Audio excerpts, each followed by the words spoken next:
ಎಲ್ರಿಗೂ ನಮಸ್ಕಾರ. ಮನಸಾರೆ ಕನ್ನಡ ಯೂಟ್ಯೂಬ್ ಚಾನಲ್ಗೆ ಸ್ವಾಗತ.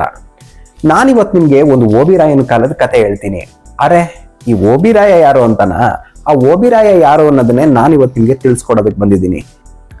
ಸಾಮಾನ್ಯವಾಗಿ ನಾವು ಮಾತಾಡ್ಬೇಕಾದ್ರೆ ಆಡು ಭಾಷೆಯಲ್ಲಿ ಓಬಿರಾಯನ ಕಾಲದ್ದು ಅಥವಾ ಇವನ್ ಯಾರೋ ಓಬಿರಾಯ ಅನ್ನೋಂಥ ಪದವನ್ನ ನಾವು ಬಳಸ್ತೀವಿ.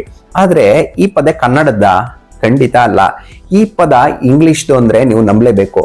ಯಾಕಂದ್ರೆ ಈ ಓಬಿರಾಯ್ ಅನ್ನೋ ಪದ ಕನ್ನಡದು ಅಂತ ನಾವೆಲ್ಲ ತಿಳ್ಕೊಂಡಿದೀವಿ. ಆದ್ರೆ ಇದು ಕನ್ನಡದ ಪದ ಅಲ್ಲ. 1858ರಲ್ಲಿ ಬ್ರಿಟಿಷರು ಭಾರತವನ್ನ ಆಳ್ತಾ ಇದ್ರು.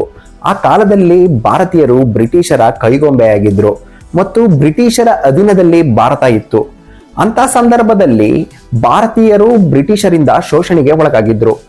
ಈ ಸನ್ನಿವೇಶದಲ್ಲಿ ಬ್ರಿಟಿಷರು ನಮ್ಮ ಮೇಲೆ ಅಂದ್ರೆ ಭಾರತೀಯರ ಮೇಲೆ ಹಲವಾರು ರೂಲ್ಸ್ ಗಳನ್ನ ಭಾರತೀಯರ ಮೇಲೆ ಏರ್ತಾ ಇದ್ರು.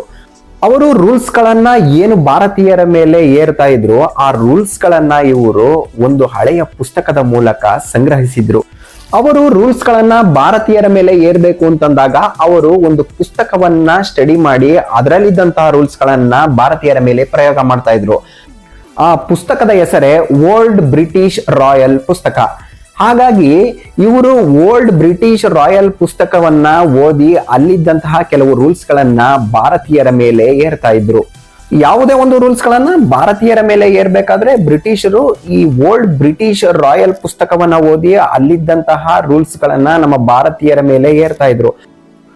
ಓಲ್ಡ್ ಬ್ರಿಟಿಷ್ ರಾಯಲ್ ಎನ್ನುವ 3 ಆಂಗ್ಲ ಪದಗಳಿಂದ ಪ್ರಾರಂಭವಾದಂತಹ ಈ ಒಂದು ಪದ ಕಾಲಕ್ರಮೇಣ ಓಬೆರಾಯಾಗಿ ಪರಿವರ್ತನೆ ಆಯಿತು. ಹಾಗಾಗಿ ನಾವು ಪುರಾತನ ಮತ್ತು ಹಳೆಯದು ಏನನ್ನಾದ್ರೂ ನಾವು ಹೇಳಬೇಕು ಅಂತಂದಾಗ ಈ ಓಬೆರಾಯ್ ಕಾಲದ್ದು ಅನ್ನುವಂತಹ ಪದ ಬಳಕೆಗೆ ಬಂದ್ಬಿಡ್ತು.